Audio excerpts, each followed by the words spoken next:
Hola a todos y bienvenidos a una nueva sesión del curso de Introducción al Cálculo. En la clase de hoy vamos a ver algunas de las aplicaciones de las funciones continuas, parte 1. Los indicadores de desempeño que se definen para esta sesión son: aplica la definición para determinar si una función definida a tramos es continua, aplica las propiedades de las funciones continuas para determinar continuidad y conoce el teorema de Bolzano. Entonces, partamos por determinar si una función definida a tramos es continua. En la sesión pasada ya habíamos visto algunos de estos ejemplos, pero veamos este nuevo. Dice, dada f de x, que está definida por tramos, en donde si la x es distinto de 2, o sea, para cualquier valor real que no sea el 2, entonces la función va a tener esta forma, x cuadrado menos x menos 2, dividido en x menos 2, y si el valor vale exactamente 2, el x, entonces f de x va a valer 1. Esa es la función definida a tramos que tenemos. Y nos preguntan si es continua en x igual a 2, que es justo el punto en donde se divide la función, donde está partida. Entonces, después de eso nos preguntan si f de x es descontinuidad,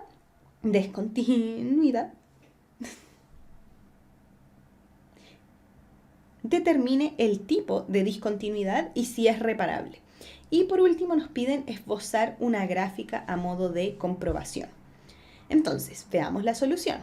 Primero, para analizar la continuidad, debemos verificar que se cumplan las tres condiciones de continuidad.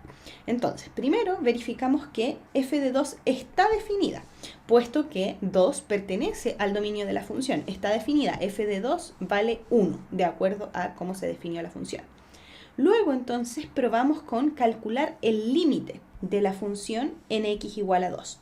Y observemos que, independiente desde dónde nos acerquemos a x igual a 2, la función es la misma, porque por cómo estaba definida la función, si yo vengo desde valores mayores al 2, entonces, por ejemplo, el 3, este va a ser el valor que toma la función. Pero si vengo desde valores menores que el 2, también está definida de la misma forma. Entonces, en este caso no es necesario tomar límites laterales. Solo basta con que tomemos el límite bilateral de la expresión. En efecto, podemos ver que el límite del numerador por separado y el límite del denominador por separado, ambos nos dan 0. Y por lo tanto, el límite de la fracción completa es de la forma indeterminada, 0 partido por 0.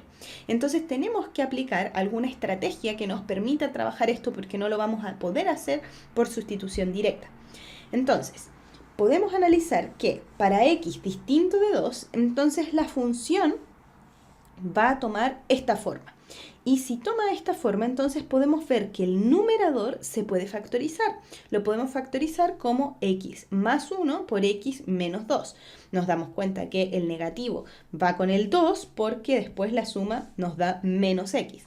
Y entonces, escrito de esta forma, podemos simplificar uno de los x menos 2 con el que estaba en el denominador y por lo tanto la expresión original es idéntica a una función x más 1. Que a esa función le podemos llamar g de x. Entonces, lo que estamos diciendo es que el límite de f de x cuando x tiende a 2, que se calculaba de esta forma, es el mismo límite que si cambiamos y resolvemos la expresión. Pero escrita de esta forma la expresión, entonces aquí sí lo podemos resolver por sustitución directa. Porque si yo reemplazo el 2 acá, entonces me va a quedar 2 más 1, 3. Y por lo tanto existe el límite de la función y su valor es 3. Entonces cumplimos con la segunda condición. Veamos si se cumple la tercera, que tiene que ser que el límite de la función sea igual al valor de la función. Y en ese caso esto no se cumple, porque el límite nos da 3, pero la función evaluada en el punto 2 vale 1. O sea, en este caso estamos viendo que f es discontinua en x igual a 2.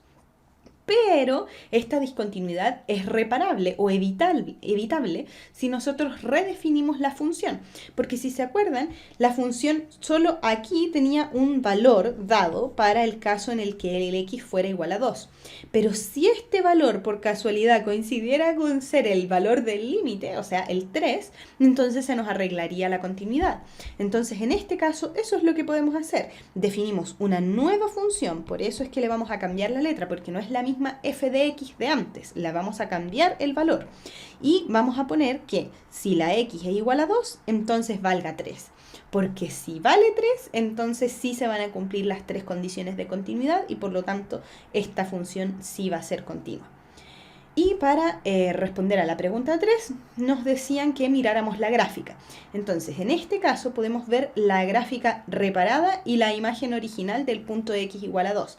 En el x igual a 2, aquí está, el valor original era que fuera 1. ¿Sí? Aquí supuestamente estaba el punto donde era el valor de la función.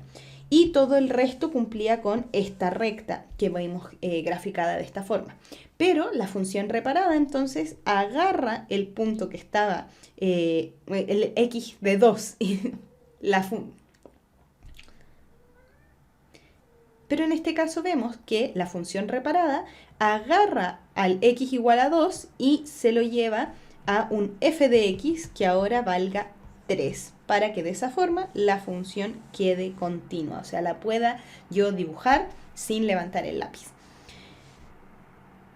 Eso con este ejemplo. Veamos entonces teoremas importantes sobre las funciones continuas. La importancia de los teoremas que vamos a enunciar a continuación es que son la base de los conocimientos previos que ustedes van a necesitar para abordar la asignatura de cálculo diferencial e integral, que es el curso que continúa. Entonces, lo primero es que tenemos que ver algunas propiedades de la continuidad en un punto. Y lo que vamos a decir es que si una función es continua, entonces a variaciones pequeñas de x, o sea, si yo estoy en un x y me muevo un poquito hacia arriba o un poquito hacia abajo para valores mayores y menores que x, van a corresponderse entonces variaciones pequeñas en el y, o sea, en los f de x. Entonces, si yo me corrí un f de x igual a 1, por ejemplo, y tomo el f de x de 1,1, entonces ese f de x también se va a ver alejado un poquito del f de 1. Por lo tanto, podemos encontrar un pequeño tramo alrededor del punto en el que la función no cambie de signo, ¿sí? Y el siguiente teorema que vamos a ver nos ilustra esta propiedad. El teorema 27.1 nos dice que si la función es continua en A y la función evaluada en el punto es distinta de 0, entonces existe un entorno a eso nos referimos cuando decimos que nos alejamos un poquito hacia la izquierda y hacia la derecha, en el cual la función tiene el mismo signo que f de A. Veámoslo en la gráfica a ver si se entiende mejor. Supongamos que esta es la gráfica de la función y aquí está el valor de A. Lo elegimos en algún punto. Y f de A entonces está aquí. Y este va a ser el valor de f de A. Un valor positivo para este caso. Y lo que vamos a decir entonces es que si yo me alejo una cierta cantidad desde la me voy a correr una cantidad delta.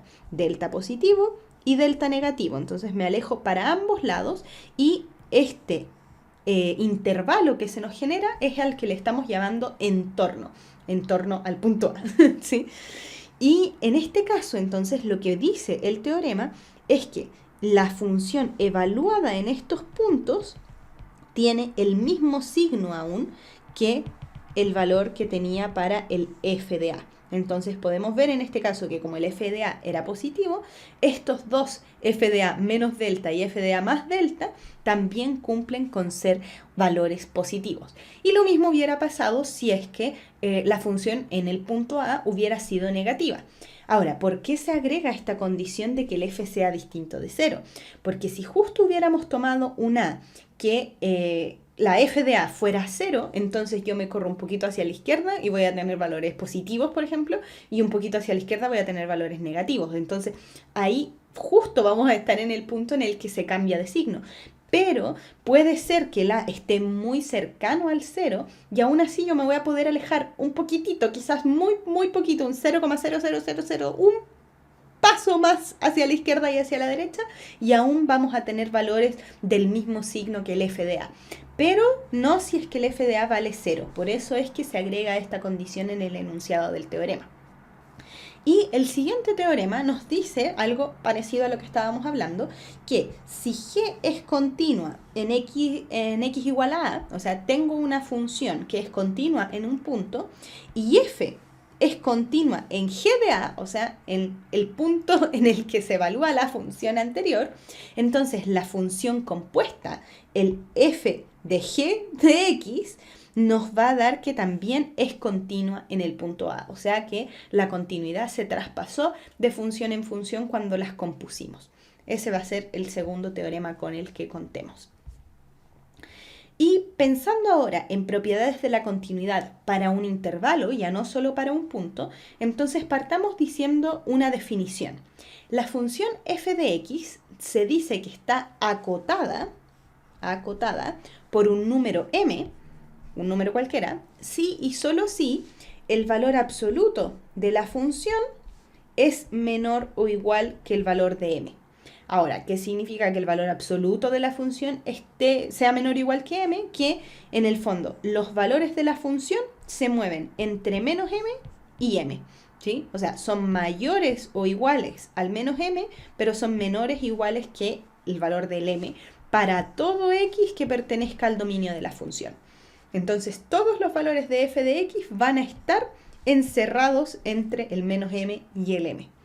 Y vamos a decir entonces que al número menos m se le denomina como cota inferior, el mínimo valor, y el número m positivo es la cota superior, o sea, el máximo valor.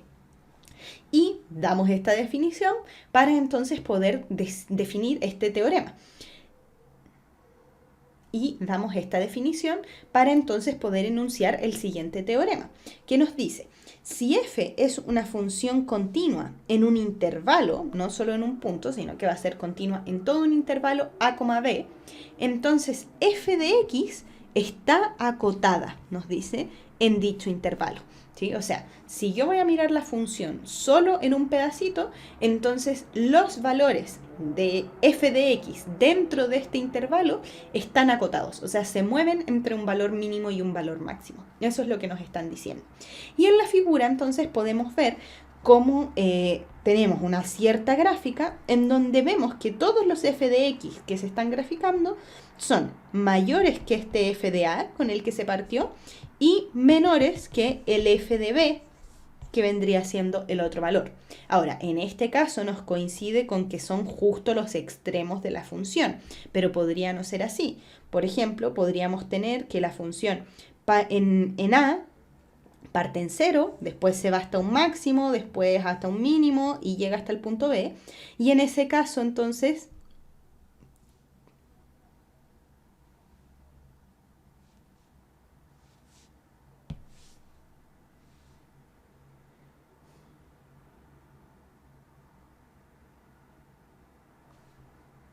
pero podríamos tener el caso que la función en a parta en el 0, vaya hasta un máximo, llegue hasta un mínimo y después vuelva a llegar al 0, por ejemplo. Y en este caso, entonces, el máximo sería el valor que obtuvo en este punto, que no necesariamente es el f de b, es un número intermedio, y el mínimo sería en este punto, que también es un número intermedio. Entonces no necesariamente coincide con ser los extremos del intervalo, pero sí o sí dentro de este intervalo que vamos a estudiar se va a alcanzar un máximo y un mínimo. Y eso es lo que nos está diciendo este teorema. El siguiente teorema es el teorema de Bolzano y nos dice lo siguiente.